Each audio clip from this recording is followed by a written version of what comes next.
It hasn't been a long time, but how is it being a former athlete now?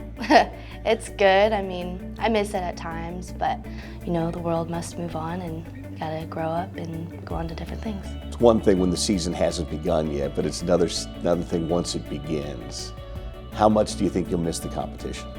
A lot, to say the least. But I think like being on the floor and still being around the girls and down there will kind of help ease that a little bit. But time will tell, you know, once all the girls are being announced and running out onto the floor and everything like that, I'm sure it'll really hit me.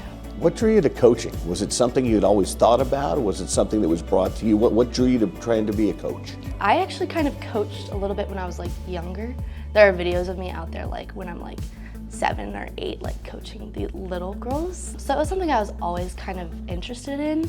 I was rolling into like, I think my sophomore year is really when I really decided that I wanted to be in college coaching particularly. I mean, I just feel like there's so much more that I can give as a coach and not just as an athlete. What's the transition been like though, from athlete to coach? There are things that I can do for them that maybe Carly and the older coaches aren't able to, you know, like really just like getting in their shoes, because I was there literally 8 months ago. So what makes this year's Red Rocks group unique, and what's it going to take for them to take that final step?